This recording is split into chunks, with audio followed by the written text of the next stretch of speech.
I'm here again to speak about gender-based violence, and there are some people that think that these videos are very futile and they won't really make any difference. And I also agree, but doing my research, the community that is anti-GBV commend me to be making videos like this. So society should be retweeting anti-GBV content. We should be speaking about what we think about GBV. We should be talking to each other about solutions. Like, we should actually all be active on social media fighting the anti-GBV cause. So I'm here again to just speak about another experience of mine, and this experience has to do with me trying to fight GBV. So this was in 2012. 2012, it was, no, not 2012, 2013. After prelims, I was in matric, so we chilling at the park, and Norcom Park High and Breshley High are in the same park at this time.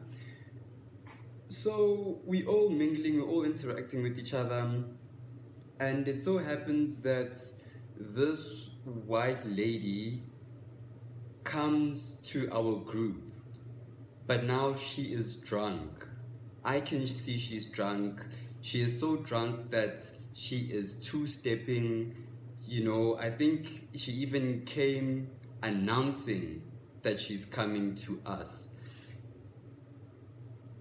So it gets to a point where now the groups or the guys here are engaged with this drunk lady. And I don't know what happened, but somehow an argument broke out.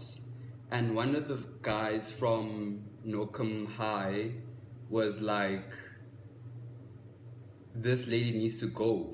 And we all agree this lady needs to go. She is out of pocket, but she is drunk. So it goes on that she keeps provoking us to a point where there is now an altercation. People are pushing and shoving. So this boy now ends up being violent with this lady. She's like, I think I don't know how physical it was because this is a long time, but I remember at some point I was like, no, what this guy now is doing is wrong. He should not be physical with this lady because one, this lady is drunk, and two, she is a woman. So anything that this guy will be doing to this lady, even if he is reprimanding this lady verbally, it will be wrong because she is drunk. She is not conscious of what she's doing. Cool.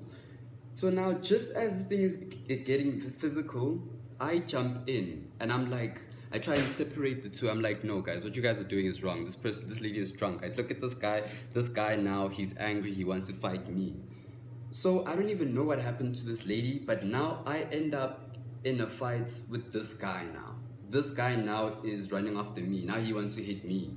Like, I'm the one that's trying to stop this fight, It happens that we do get into an altercation, but somehow I left, but because they separated us. I know that there was security involved.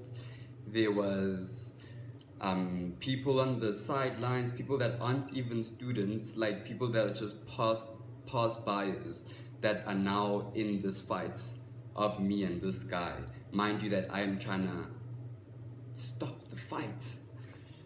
So it happens that I end up going home. I'm just angry now that, I got in a fight because I was trying to do the right thing. And thank God, like, this fight didn't end up with me being like physically scarred, or like, like where I have a scar on my face, or like I'm dead, or I don't have an eye. So that I'm happy for. But I'm angry at the fact that I was now in a fight trying to do a good thing, trying to stop GBV. And this was in 2013. I didn't even know what GBV is. So my thing is, I have trauma from fighting GBV now, you know. So if I ever have to come across GBV, do I wait for the fight to end and go to the lady and be like, let's go to the police station? Or do I jump in the altercations of the of the victim and the perpetrator? Or I really don't know. Do I call people to come and help? You know, I really don't know. But what I would do is, I know for one that I have trauma, and I have trauma from trying to help somebody that's being beaten up by a guy. I have trauma, I'm sorry. And another point that I wanted to make is that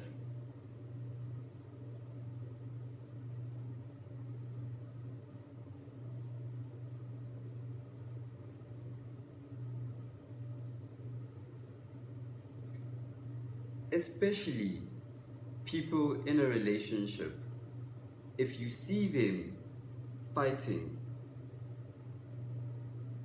and I go help, and then I now lose an eye for a female that's gonna go back to the man that's beating her up, what was the point? That was my point. Anyway, so obviously we're here to come up with solutions and bring solutions. So I'm just going to read out the solutions that I found on this website. On this website, it says that we need to raise awareness of the dangers of harmful traditions. And I've heard in South Africa people say terms like umfazi uyashaywa. Directly translated, that means a woman is beaten.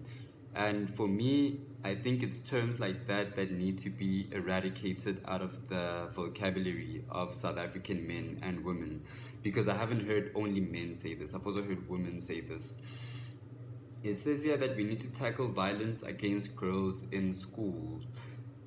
And I saw a post about rape culture sometime, and it says that girls are being sent home because the skirt is too short. And it's not about the girls, it's about the boys, because the school system says that the skirt being short is distracting boys from learning. And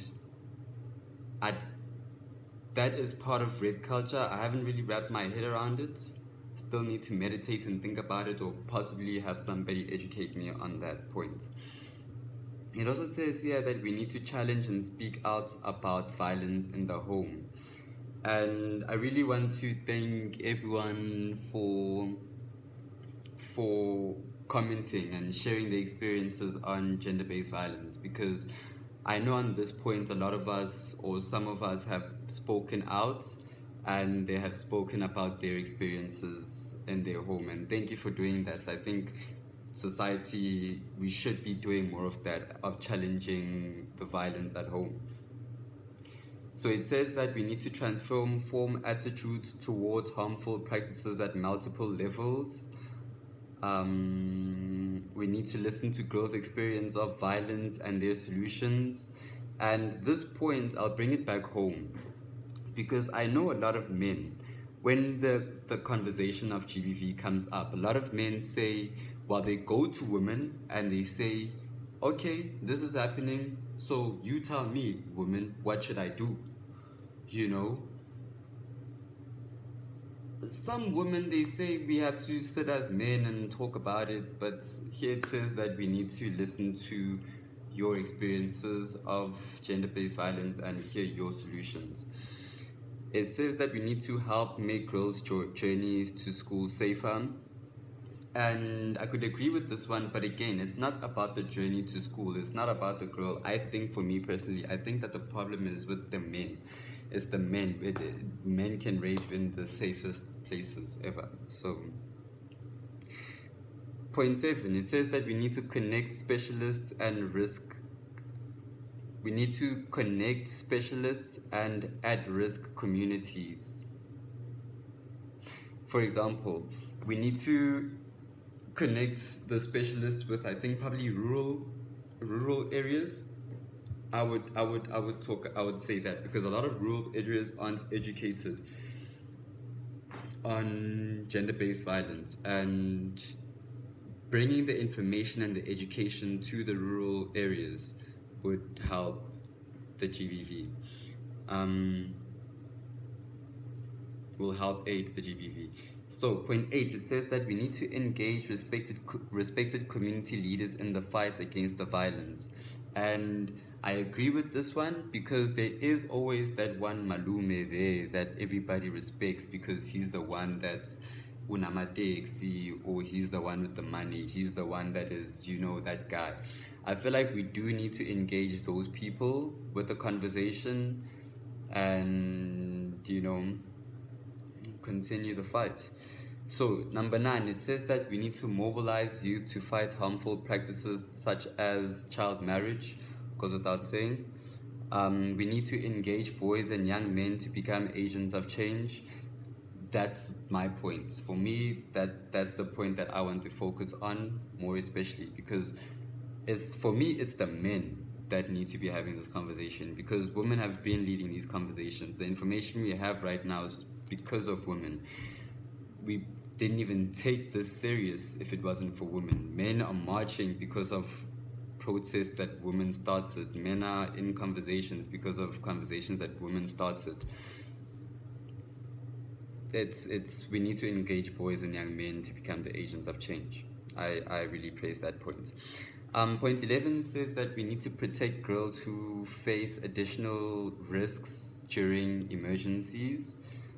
Point 12, we need to embolden girls to speak out.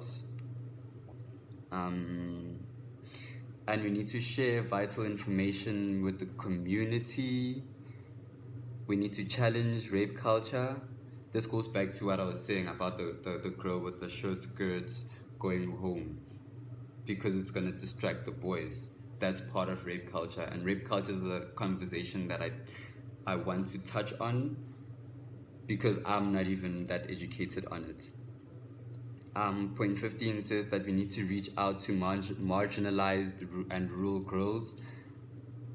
I really agree with that point. We need to reach out to marginalized and rural areas, and the information and education need to go to the boys and the girls and the parents, but the boys and the girls, the young people, because for me it will always be that the young people are the futures of the country and the world.